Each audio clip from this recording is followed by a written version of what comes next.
আওয়ামী লীগ নেতৃত্বাধীন সরকারের পতনের পর গুরুত্বপূর্ণ মন্ত্রণালয় ও বিভাগের সচিবরা অফিস করছেন না। মন্ত্রীরা নেই, সচিবরা অনেকটা আতঙ্কে অফিস করছেন না। তাই সচিবালয়ের কাজে কর্মে অনেকটা স্থবিরতা নেমেছে। বৈষম্য বিরোধী ছাত্র আন্দোলনের লং মার্চ টু ঢাকা কর্মসূচির দিনে গত সোমবার প্রধানমন্ত্রী শেখ হাসিনা পদত্যাগ করে দেশ ছেড়েছেন সংবিধান অনুযায়ী। প্রধানমন্ত্রীর পদত্যাগ করার পর অন্য মন্ত্রী ও প্রতিমন্ত্রীরাও পদত্যাগ করেছেন বলে গণ্য হবে।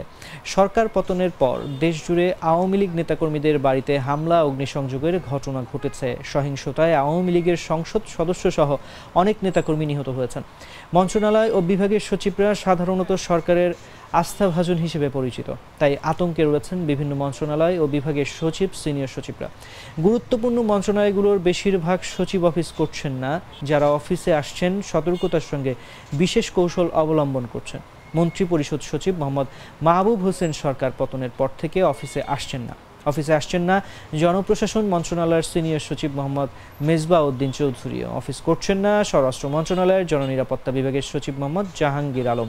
তবে সুরক্ষা সেবা বিভাগের সিনিয়র সচিব মোহাম্মদ মশিউর রহমান মঙ্গলবার আসলেও আজ অফিসে আসেননি বলে তার দপ্তরের কর্মচারীরা জানিয়েছেন।